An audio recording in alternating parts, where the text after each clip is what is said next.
Ambassador Minjun Park rubbed his tired eyes and looked around the massive meeting hall. The Grand Assembly Chamber on Concordia Prime Station was built to impress.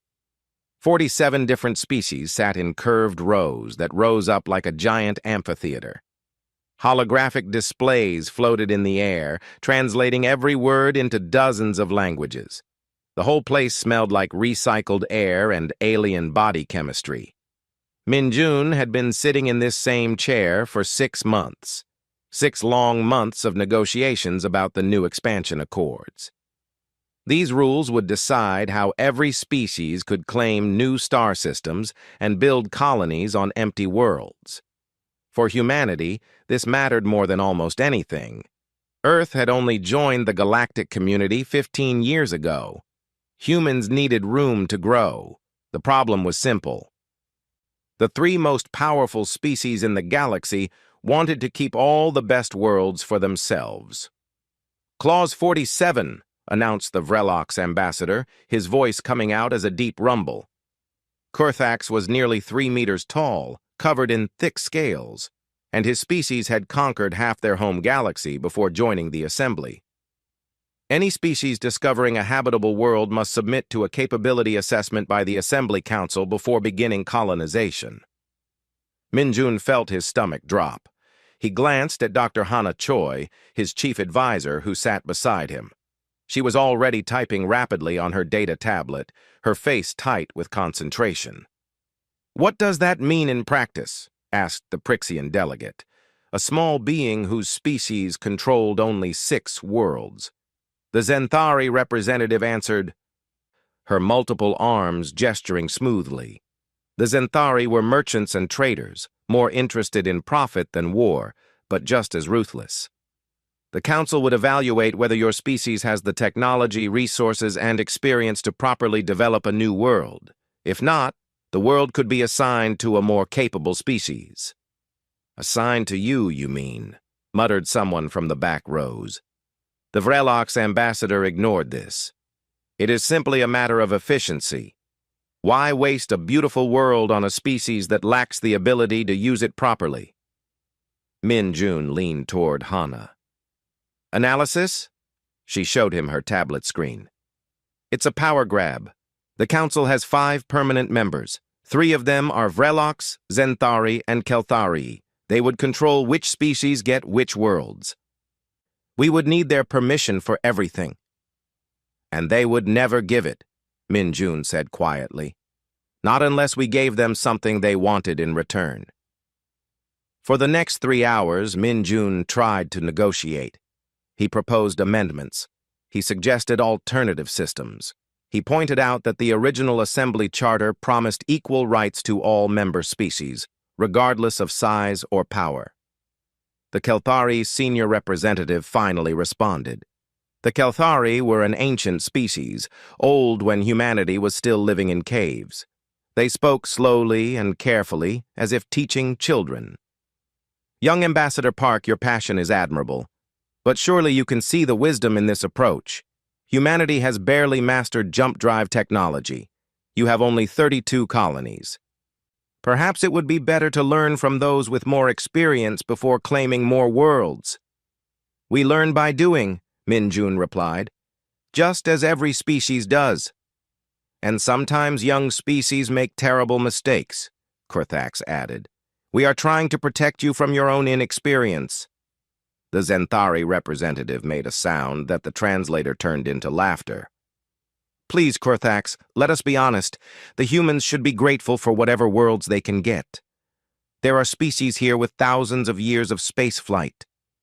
Humanity is still very new to all of this." Something cold settled in Minjun's chest. He looked around the chamber. Most of the major species were nodding in agreement, but in the back rows, where the smaller delegations sat, he saw different expressions. The Prixians looked angry. The Yoro delegate appeared sad. The Brontali representative was staring at his hands. These smaller species understood. They had been accepting scraps from the powerful for generations. Minjun stood up slowly. The movement caught everyone's attention. In 6 months of negotiations, he had always remained seated, always stayed polite and patient. "Dr. Choi," he said clearly, "please gather our documents and data tablets."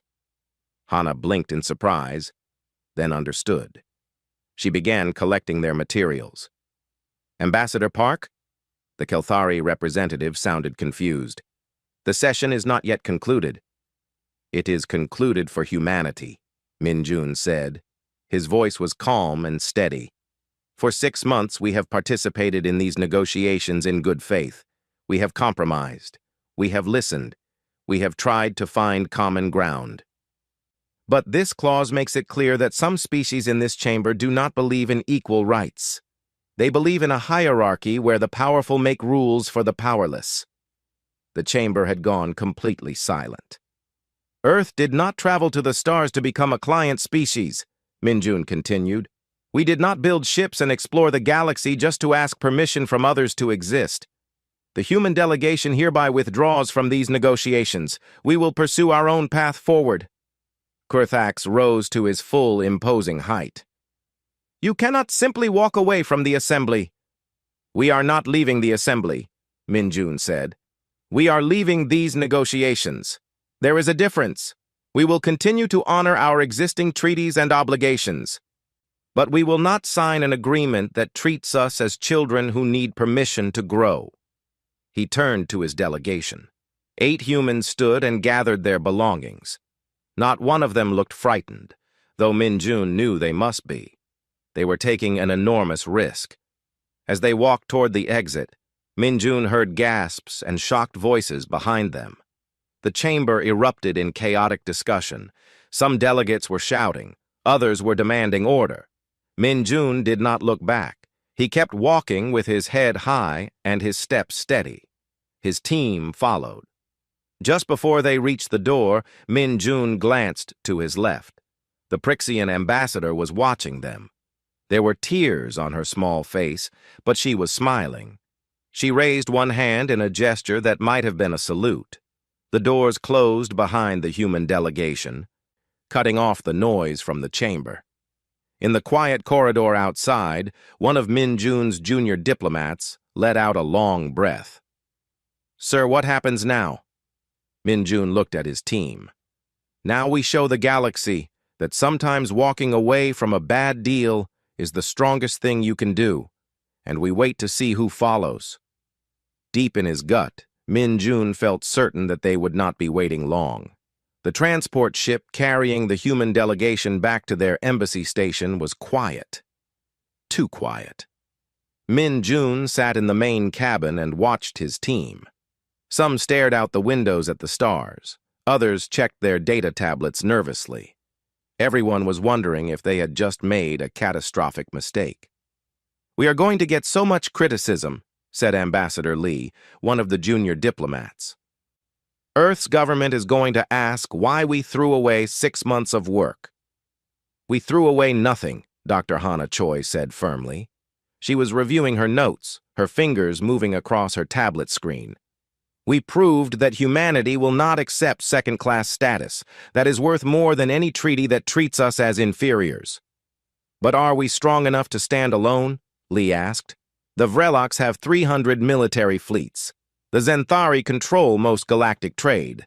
The Kelthari have treaties with almost everyone. What do we have?" Min-jun finally spoke. "We have something they forgot about. We have relationships with species they ignore." Hana looked up and smiled slightly. "The medical aid we gave to the Yoro when that plague hit their worlds. The engineering assistance we provided to the Brontali colonies," added another diplomat. "The educational exchanges with 12 different civilizations," Min-jun said. "We have been building friendships while the powerful species were busy building empires. Now we will see if those friendships matter." 24 hours later, they had their answer. The Prixian delegation announced they were withdrawing from the negotiations. Their statement was brief and powerful. "We stand with humanity's principle that sovereignty cannot be negotiated away. The Prixian Federation will not participate in creating a system designed to keep smaller species in their place." By the next morning, 4 more species had withdrawn: the Yoro, the Brontali, the Talani, the Vreshk. Each issued similar statements about dignity and equal rights. On Concordia Prime, the Grand Assembly descended into chaos. General Kakresh of the Vrelok's Strategic Command stood in his operations center and watched the diplomatic disaster unfold on multiple screens. He was a military officer, not a politician, but he understood strategy, and this situation was rapidly becoming a strategic nightmare. "Status report," he demanded. His intelligence officer, a younger Vrelok named Kakathin, pulled up holographic displays. 5 species have withdrawn from the Expansion Accords negotiations following humanity's exit. The mathematics are clear, General. The Accords require approval from 2/3 of Assembly member species. With these withdrawals, we have lost quorum. The negotiations cannot proceed. Can we convince them to return? We are trying. But there is a larger problem. Kathin brought up another display, this one showing a web of connections between different species. Our intelligence teams have been analyzing human diplomatic activity over the past 5 years. We missed something important.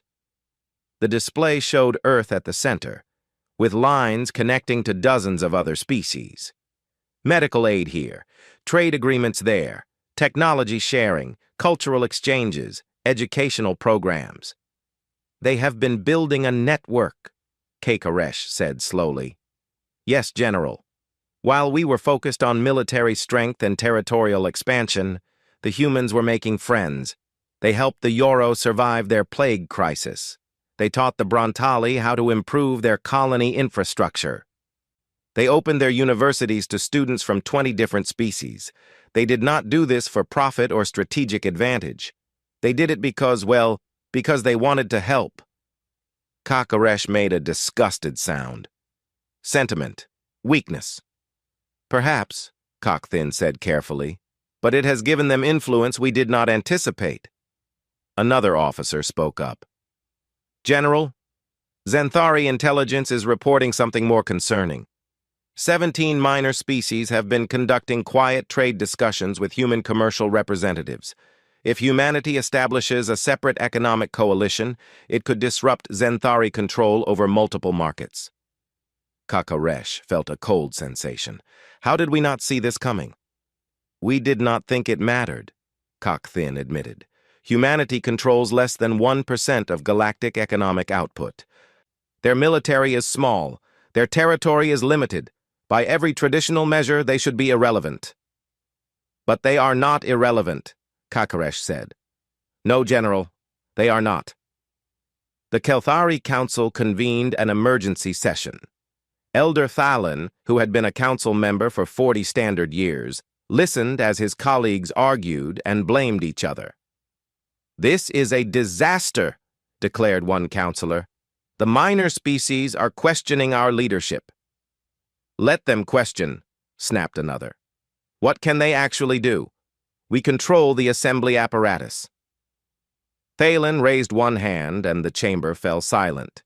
He was old even by Kelthari standards, and his words carried weight. You are missing the point. This is not about control. This is about legitimacy. Explain, demanded the first counselor. The assembly was founded on principles, Thalen said slowly. Equal representation, sovereign rights, cooperation for mutual benefit. Over time, we have allowed those principles to become mere words, while power decided everything. The humans have reminded the galaxy what those principles actually mean. They are naive children, someone said. Perhaps, Thalen replied, but naive children sometimes ask uncomfortable questions. Why should the powerful make all the decisions? Why should discovery rights be subject to approval by those who might want to steal them? These are questions the smaller species have wanted to ask for decades. The humans gave them courage. A Xanthari merchant prince arrived at Earth's embassy station 3 days after the walkout. Zalthon was one of the consortium's most influential traders. His visit was officially diplomatic, but his message was clear. Ambassador Park, he said, his multiple arms moving in gestures of apparent friendship. This situation is unfortunate. Surely we can find a compromise that brings humanity back to the negotiations. Min Jun served tea, a human custom he had introduced to many alien visitors. What kind of compromise do you suggest? The capability assessment clause could be modified, perhaps made less strict. In exchange, humanity could agree to certain trade preferences that would benefit the consortium.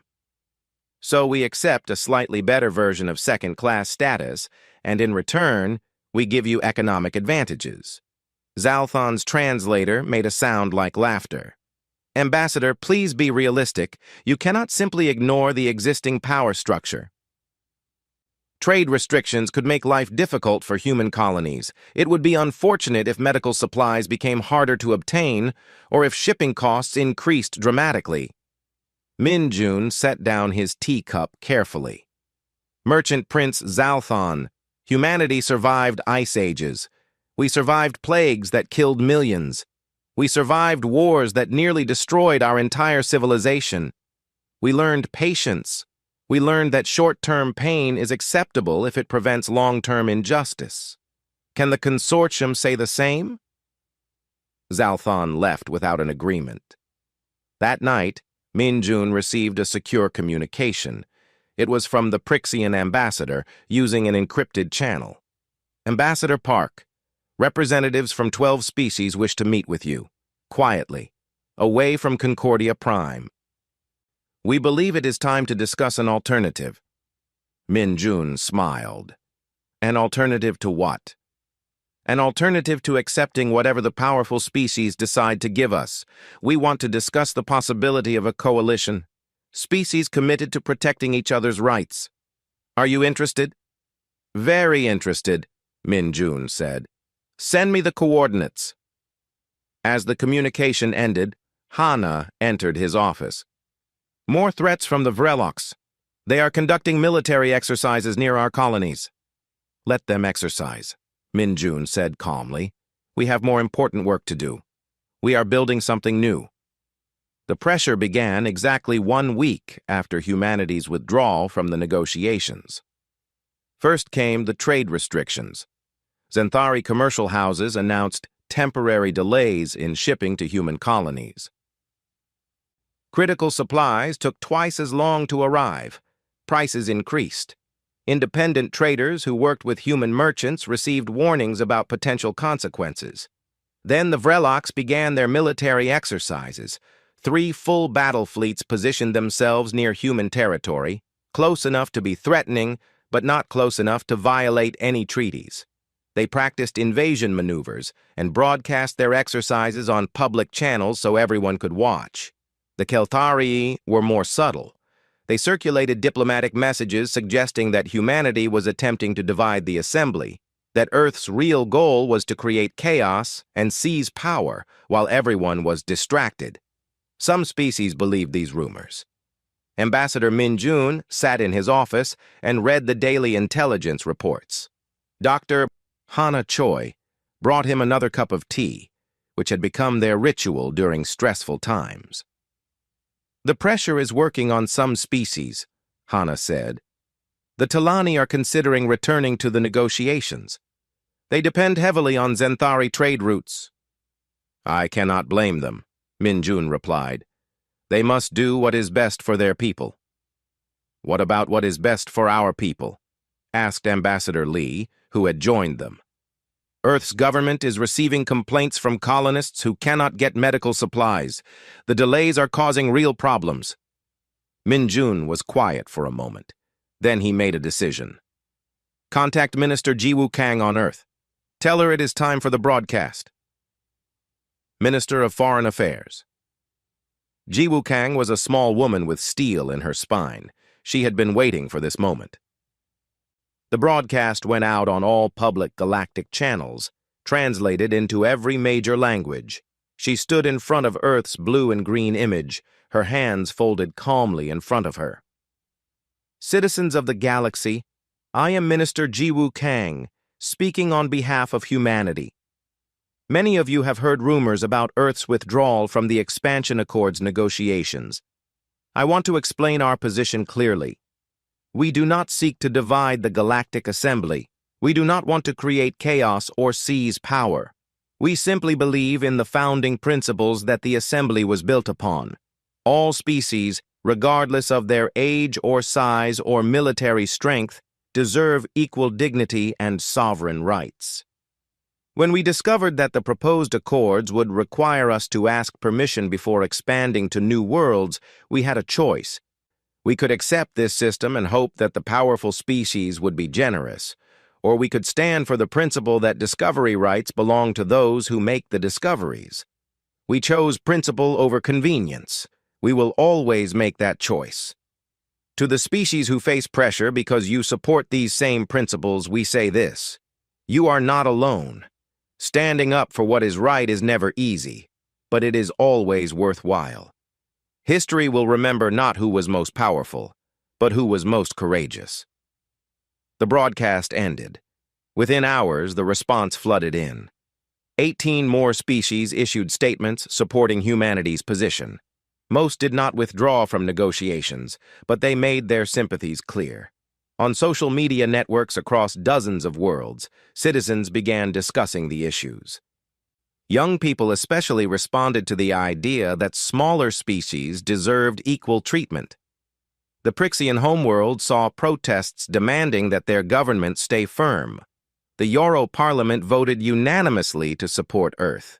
Even on some major species worlds, there were citizens who agreed with humanity's stance. On a remote mining station far from Concordia Prime, representatives from 13 species gathered in secret. Ambassador Min Jun and Dr. Hana Choi arrived quietly, without fanfare. The Prixian ambassador, Livera, welcomed them. "Thank you for coming. We have much to discuss." The meeting lasted for 16 hours. They talked about principles and practicalities. They discussed economic cooperation and mutual defense. They debated what kind of organization they wanted to create. Dr. Choi finally proposed the idea that crystallized their discussions. We should form the Commonwealth of Free Worlds, not as a rival to the Assembly, but as an organization within it, a voting bloc committed to protecting smaller species from exploitation. "A coalition of the weak?"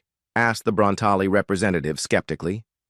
"A coalition of the principled," Min Jun corrected. "Strength comes in many forms. Together we represent nearly 40% of Assembly membership. Our voices, united, cannot be ignored." "What about economic retaliation?" someone asked. "The Zenthari control too many trade routes." "Then we build new trade routes," Hana said. She pulled up economic data on her tablet. "Humanity can provide medical technology. The Euro have agricultural innovations. The Brontali manufacture excellent industrial equipment. If we trade primarily with each other, we become less dependent on the major powers." "What about military threats?" This from a species that had faced Vrelok's aggression before. Min Jun addressed this carefully. "The Commonwealth would include mutual defense agreements. An attack on one member is an attack on all. Individually, we are vulnerable. Together, even the Vreloks would think twice." They argued details late into the night. But by the time the meeting ended, they had agreement. The Commonwealth of Free Worlds would be established. 23 species had committed to join. Back on Concordia Prime, Ambassador Kurthax of the Vreloks requested a private meeting with Min Jun. It was highly unusual, but Min Jun accepted. They met in a neutral conference room. Kurthax towered over the human ambassador, his scaled face difficult to read. "Ambassador Park, this situation has become complicated enough. I am here to offer you a final chance to be reasonable." "I am always reasonable," Min Jun said mildly. "Then be reasonable now. Return to negotiations. We can find a compromise on Clause 47. In exchange, the pressure on human colonies will end. Your people can go back to their comfortable lives." "And what about the other species who followed our example?" Kurthax made a dismissive gesture. "They will follow whatever example you set. If you return, most will return. The situation stabilizes. Everyone benefits. Everyone except the species who would still need permission to expand their own territories. The Vrelok's ambassador leaned closer, his voice dropping to a threatening rumble. Spacefaring civilizations that cannot protect their interests tend to disappear from history, Ambassador Park, sometimes through economic collapse, sometimes through unfortunate accidents. It would be tragic if humanity made that mistake. Minjun looked up at the massive alien without flinching. His voice remained calm and steady. Ambassador Thax, my species survived ice ages that buried continents in ice. We survived plagues that killed half our population. We survived wars where we used weapons capable of destroying our entire world. We learned something important through all of that. We learned patience. We learned that threats only work on those who are afraid. And we learned that bullies always believe their own threats more than their victims do. He stood and walked to the door, then paused and looked back. We have walked away from your negotiations. We will walk away from your threats too. The question you should be asking yourself is not what humanity will do, but what will happen when every other species you have bullied realizes they can walk away too. Minjun left the room. Behind him, Kurthax stood in silence, realizing for the first time that the humans might actually mean what they said. The next day, the Commonwealth of Free Worlds made its official announcement. 23 species, representing nearly 40% of Assembly membership. Their founding charter was simple and clear: mutual defense, free trade among members, and an absolute commitment that expansion rights belong to those who discover new worlds, not to those who are powerful enough to take them. The galaxy would never be the same. The Grand Assembly was paralyzed. 3 major trade agreements sat in committee, unable to move forward. Scientific cooperation programs were frozen because minor species refused to approve funding without changes to how resources were distributed. Even routine station maintenance required Assembly consensus, and suddenly every small disagreement became a fight. Elder Thalin of the Kelthari Council walked through the empty corridors of Concordia Prime late at night.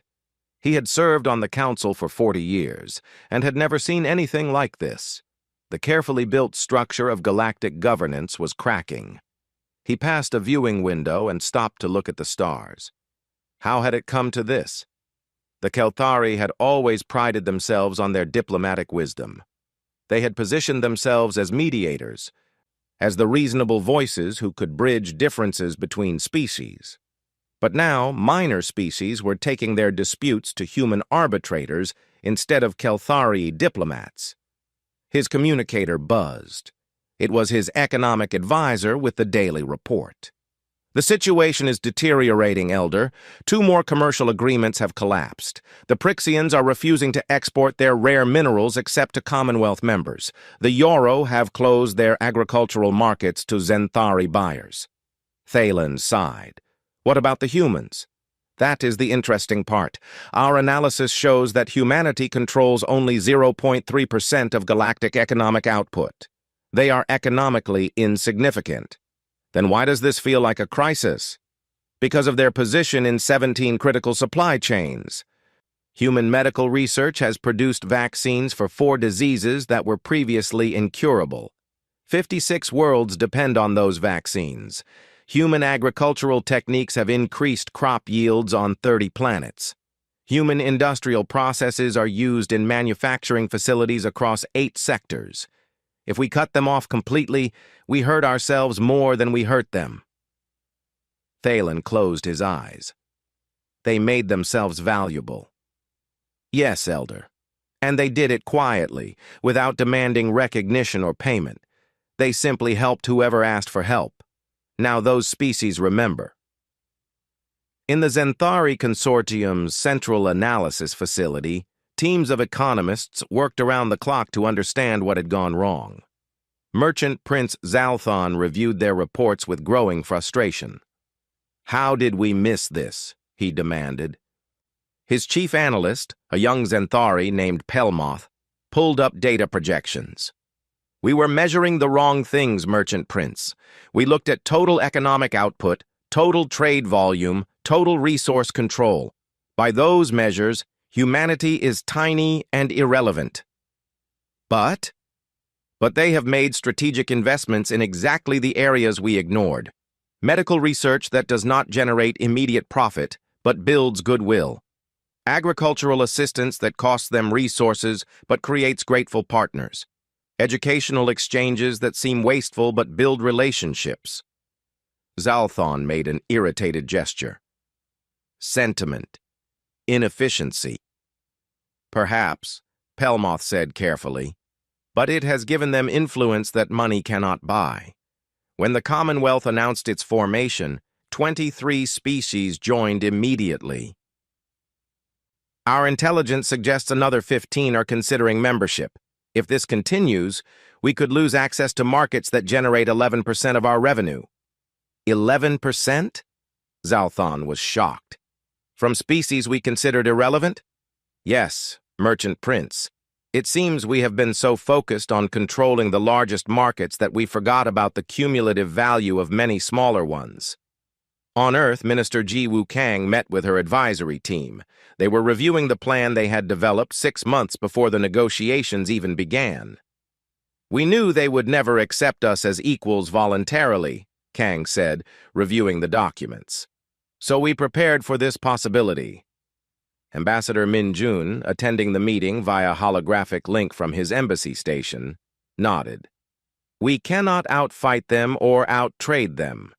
The Vreloks have more ships, the Zenthari have more money, the Kelthari have more treaties. But we can make ourselves invaluable, Kang finished, and we can remind the galaxy what principles look like. Dr. Hana Choi brought up a display showing their diplomatic efforts over the past 5 years, medical aid to the Yoro during their plague crisis, engineering support for struggling Brontali colonies, open university programs for students from 20 species, technology sharing with anyone who asked, disaster relief, agricultural training, scientific collaboration. We spent 5 years building relationships, Hana said. We helped without asking for anything in return. We proved that humanity could be trusted. And we showed the smaller species that cooperation works better than competition.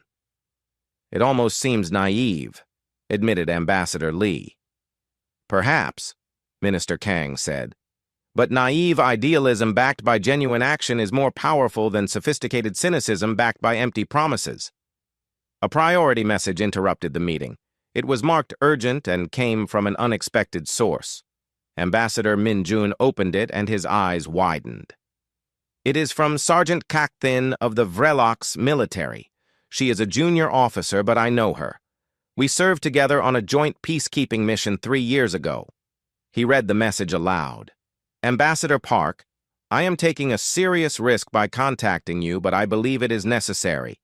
Hardliners in Vrelok's Strategic Command are discussing a military demonstration near Earth. They believe that a show of force will make humanity negotiate. This would violate assembly law, but they are desperate. You have perhaps 2 weeks before they act. I am sending this because I remember serving alongside human soldiers. You treated us with respect even when we did not deserve it. I hope this warning helps. Please do not reveal my identity. The room fell silent. A military demonstration, Lee said quietly. That could mean anything from flying ships near our colonies to actually attacking something. They would not dare, someone said. But they did not sound certain. Minister Kang made a decision. Release the Commonwealth Charter today, ahead of schedule. Let the galaxy see what we have built, and send a message to all Commonwealth members. Remind them that an attack on one is an attack on all. The Commonwealth of Free Worlds officially announced its formation that afternoon. The charter was broadcast across all galactic networks. The document was simple but powerful. 23 species, representing nearly 40% of Assembly membership, committed to mutual defense, free trade, and the protection of sovereign expansion rights. Any species could join if they agreed to the principles. There were no permanent council members, no hierarchy. Decisions would be made democratically. The reaction was immediate and overwhelming. On Concordia Prime, the Assembly Council called an emergency session. For the first time in 2 centuries, the dominant powers faced a genuine crisis that could not be solved with threats or money or military displays. The Vrelok's Strategic Command quietly canceled their plans for a military demonstration. General Kokresh had done the mathematics. If they attacked human territory, they would be at war with 23 species. That was a war even the Vreloks could not win. The Zenthari Consortium ran economic projections and realized that trade conflict with the Commonwealth would cost them more than compromise. The Kelthari Council convened in emergency session. Elder Thalin finally spoke the truth that everyone had been avoiding. We have lost control of the narrative. The question is no longer whether the humans will return to negotiations on our terms. The question is whether we will negotiate on theirs. A younger counselor objected. We cannot simply surrender our authority. Authority that is not respected is not really authority, Thalin said quietly. It is just the pretense of power. The humans have shown us something we forgot. True leadership comes from serving others, not from controlling them. Then what do we do? Thalin stood slowly. We do what we should have done months ago. We listen. We compromise. We remember that the Assembly was founded on principles, not on power, and we hope that humanity is generous enough to let us build something better. On Earth's embassy station, Ambassador Min Jun received a private communication request. It was from Elder Thalin himself. The old Kelthari appeared on the holographic display. He looked tired but determined. Ambassador Park, I would like to request a private meeting. Not a negotiation. Not a threat, simply a conversation between 2 beings who both want what is best for the galaxy. Would you be willing? Min Jun looked at the alien who had dismissed humanity as naive children just months ago. He saw something different now. He saw someone who was finally ready to listen. Yes, Elder Thalin, I would be willing. When would you like to meet? As soon as possible, Thalin said. We have wasted too much time already. The meeting between Ambassador Min Jun Park and Elder Thalin took place in a small private room on Concordia Prime. No recordings, no other diplomats. Just 2 beings trying to find a path forward. Thalin sat across from Min Jun, his ancient eyes studying the young human carefully. Finally, he spoke. Ambassador Park, I owe you an apology. When your delegation first arrived, I treated you as children who needed guidance. I see now that was arrogance disguised as wisdom. Min Jun inclined his head respectfully. You were following patterns that had worked for centuries. Sometimes it takes fresh eyes to see when patterns have become problems. Generous words, Thalin said, but we both know the truth. The Kelthari, the Vreloks, the Zenthari, we have ruled through precedent and assumption for too long. We created a system that served us well and told ourselves it served everyone well. Your species reminded us that there is a difference. What changed your mind? Min Jun asked. Thalin was quiet for a moment. I spoke with the Prixian ambassador. Livera told me something that I cannot forget. She said, for 3 centuries we attended assembly sessions knowing our voice did not matter. We spoke, but no one truly listened. The humans showed us that sometimes the most powerful thing you can do is refuse to participate in your own subjugation. That statement haunted me. It is a hard truth, Min Jun agreed. It is a shameful truth, Thalin corrected. The assembly was founded on beautiful principles: equality, cooperation, mutual respect. Somewhere along the way, we lost those principles. We kept the words, but abandoned the meaning. I have been on the council for 40 years, and I did not even notice. Min Jun poured tea for both of them, using the human ritual to create a moment of calm. The question is not what we did wrong before. The question is what we can do right now. Thalen picked up the teacup carefully. The Council is prepared to offer a genuine compromise. We will completely rewrite the expansion accords with equal input from all member species. The capability assessment clause will be removed entirely. That is a good start, Min-Jun said. What will replace it? We propose a new framework. Discovery rights are protected absolutely. The species that finds a habitable world has the right to claim it, regardless of their size or power. However, all species agree to joint monitoring programs to prevent ecological disasters and to protect any pre-spacefaring civilizations we might encounter.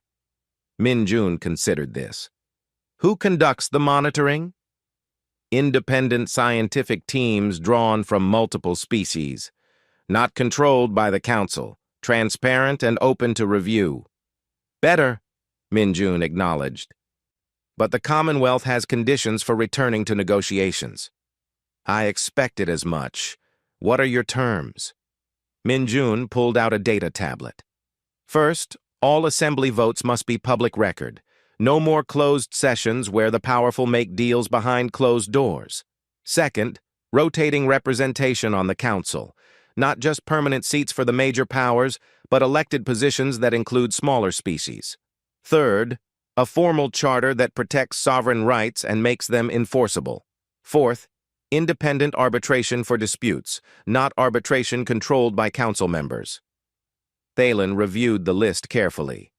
These are significant changes to how the Assembly operates. They are a return to how the Assembly was supposed to operate, Min-Jun corrected gently. You are right, of course. Thalen set down the tablet. I will bring these terms to the Council. I believe we can accept them, though some members will resist. Change is always difficult, Min-Jun said, especially for those who benefited from the old system. Thalen looked at the young human with something like respect. You could have been more aggressive, Ambassador Park. With the Commonwealth backing you, you could have demanded much more. You could have tried to dominate the new order the way we dominated the old one. We could have, Min-Jun agreed. But humanity did not come to the stars to recreate the power games we left behind on Earth. We came to build something better. Over the following weeks, negotiations resumed. This time, the atmosphere was completely different. Representatives from all 47 species sat as equals. Smaller species spoke up, and their voices were heard. The Commonwealth members worked together, but they also worked with others, building bridges instead of walls. Ambassador Livera of Prixia stood before the Assembly and delivered a speech that many would remember.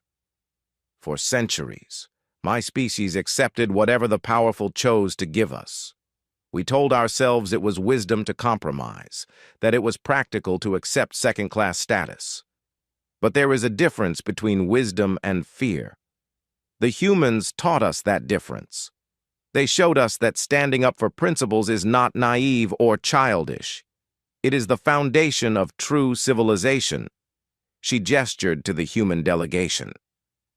When Ambassador Park walked away from these negotiations, he did something remarkable. He did not threaten. He did not demand. He did not even ask us to follow. He simply said, "This is wrong, and we will not be part of it." That single act of principled resistance gave the rest of us permission to find our own courage. The new expansion accords took 3 months to complete. They were not perfect, no document ever is, but they were equitable. Discovery rights were protected. Monitoring systems were established to prevent abuse. Voting procedures became transparent. The Council was restructured to include rotating seats for smaller species. When the vote came, all 47 species approved the accords unanimously. The Commonwealth of Free Worlds remained active as an organization within the Assembly. It was no longer just a defensive coalition, but a caucus where species worked together on shared interests. More species joined. The Commonwealth's founding principles, mutual respect and equal dignity, began to influence how the entire Assembly operated. The changes were subtle at first, then increasingly obvious. Minor species proposed legislation that actually passed. Scientific programs included researchers from across the galaxy, not just the major powers. Trade agreements became more balanced. Disputes were resolved through arbitration instead of threats. General Kakresh of the Vreloks found himself in an unexpected situation. His military academy began receiving applications from species who had previously feared the Vreloks. They wanted to learn from Vreloks' tactical expertise. In exchange, Vreloks officers attended human diplomatic training programs and learned conflict resolution methods they had never considered. Merchant Prince Zalthon discovered that treating smaller species as genuine partners instead of captive markets actually increased Zenthari profits. Fair trade built loyalty that coercion never could. Elder Thaalan worked with Ambassador Min Jun to establish the Assembly Principles Commission, an independent body tasked with ensuring that the organization's founding ideals remained alive in practice. It was composed of representatives from species of all sizes, with no permanent seats. 6 months after the new accords were signed, Minister Jiwoo Kang visited Ambassador Min Jun at Earth's embassy. They sat together in his office, drinking tea and looking out at the stars. "We have received offers from 3 different species requesting help with medical research," Kang said. "And the Bruntali want us to advise on their colonial expansion plans." "We should help them," Min Jun said. "Of course we will help them, but I wonder sometimes if we set the right example. Other species are starting to copy our approach, offering aid without demanding payment, building relationships instead of demanding tribute. What if they become competitors?" Min Jun smiled. "Then the galaxy becomes a better place. That was always the goal, was it not? Not to make humanity dominant, but to make the galaxy more humane." "You make it sound simple." "It is simple. That does not mean it is easy." Min Jun set down his teacup. "Do you know what I think about sometimes? I think about Sergeant Cake Thin, that Vreloks officer who warned us about the military demonstration. She risked her career to do the right thing. I think about Ambassador Lavera, who followed our lead even though she was terrified. I think about Elder Thaalan, who was brave enough to admit he was wrong and work for change." "What is your point?" Kang asked. "My point is that the galaxy is full of good people trapped in bad systems. Our job is not to defeat those people or dominate them. Our job is to show them that better systems are possible, and then to help them build those better systems." Kang was quiet for a moment. "Do you ever regret walking away from those negotiations? It was an enormous risk." Min Jun thought about the question seriously. "I regret that it was necessary. I regret that the system was so broken that dramatic action was required, but I do not regret the action itself. Sometimes walking away from something wrong is the only way to build something right. And if they had not changed? If they had isolated us instead? Then we would have built the Commonwealth into something sustainable. We would have created our own alternative, our own way of doing things. We would have shown the galaxy that there was another path." Min Jun smiled slightly. "But I believe they would change, not because they are bad people, but because they are good people who had forgotten what good looks like. Sometimes all it takes is someone willing to remind them." Far across the galaxy, on a small station where the Commonwealth held its regular meetings, Ambassador Lavera addressed the assembled delegates. "We have accomplished much, but our work is not finished. There are still species that face exploitation.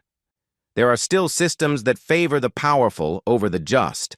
But we have proven something important. We have proven that change is possible. We have proven that small species working together can stand up to the largest powers. And we have proven that principles matter more than strength." She paused and looked at each delegation. "The humans gave us a gift, not technology or wealth or military support. They gave us something more valuable. They gave us the courage to believe that we deserve better. Now it is our responsibility to extend that gift to others." On Earth, in a small classroom, a teacher explained galactic history to young students. She told them about the Expansion Accords crisis. She told them about Ambassador Park walking away from negotiations. She told them about the Commonwealth of Free Worlds and the changes it brought. A student raised her hand. "Teacher, why did just walking away make such a big difference?" The teacher smiled. "Because sometimes the strongest thing you can do is refuse to accept injustice, even when accepting it would be easier. The galaxy was built on a system where might made right. Ambassador Park reminded everyone that right is right, regardless of might, and that reminder changed everything. The stars continued to shine. Ships traveled between worlds. Species built and grew and learned. The galaxy was not perfect, it never would be, but it was better than it had been.